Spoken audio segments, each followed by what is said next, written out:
In Italië is daar 'n baie mooi lewensfilosofie met die woorde dolce far niente, die soetheid van niks doen nie.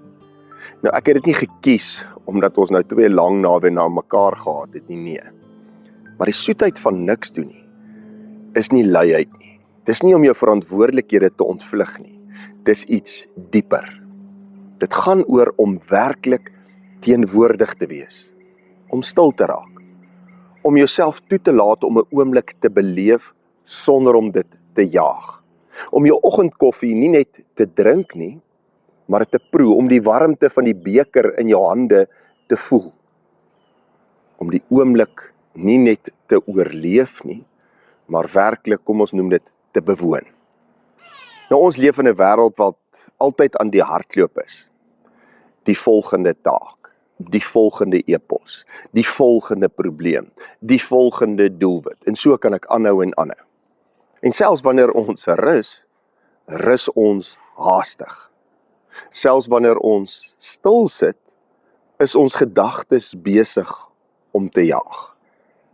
En iewers te langs die pad vergeet ons hoe dit voel om net te wees. En die Bybel praat ook eintlik hiervan.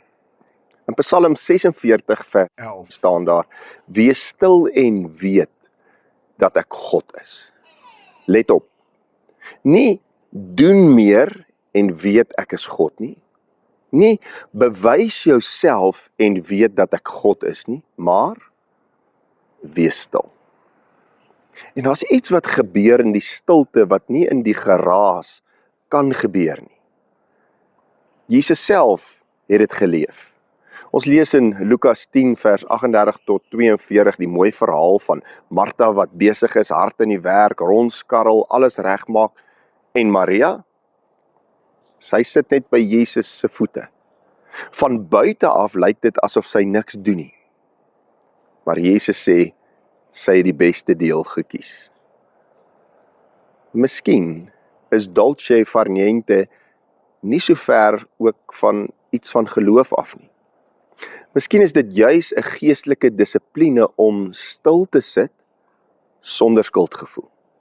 Om nie altyd iets te wil doen in die naam van geloof nie. Om nie jou waarde te meet aan wat jy doen nie, maar aan wie by jou is. Want hier is 'n waarheid opgesluit. Jy hoef nie altyd iets te doen om betekenisvol te wees nie. Soms lê die diepste betekenis in die eenvoudigste oomblikke. 'n Koppie koffie, stil oggend wat ek vanoggend beleef in die natuur, 'n asemteug, 'n gebed sonder woorde. En dis waar jy besef, God is nie net in die groot oomblikke nie, maar hy is ook in die klein, stil, ongesienste oomblikke. Ons jaag so maklik na 'n lewe wat vol is. Maar God nooi jou na 'n lewe wat diep is. En soms begin dit nie deur meer te doen nie, maar deur net vir 'n oomblik stil te word. En die soetheid van niks doen nie, saam met God te ontdek. Dolce far niente. Kom ons bid saam. Genadige God, Hemelse Vader, Heer, dankie dat ons in ons gejaagde wêreld vanoggend net vir 'n oomblik kan stil word en tot U kan bid. Dankie dat ons net in U teenwoordigheid kan wees. Heer, daar is soveel probleme, bekommernisse, onsekerhede, twyfels wat ons het. Maar dankie dat ons hierdie oomblik kan gebruik om net weer te besef, U is by ons, U is teenwoordig. Gee ook dat ons in ons lewens gereeld tye sal inrig, tye sal skeduleer, om net saam met U te kan wees. Ons bid dit in Jesus Christus se naam alleen. Amen.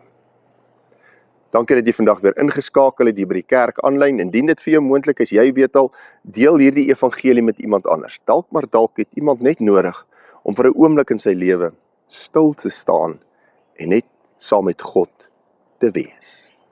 Tot 'n volgende keer.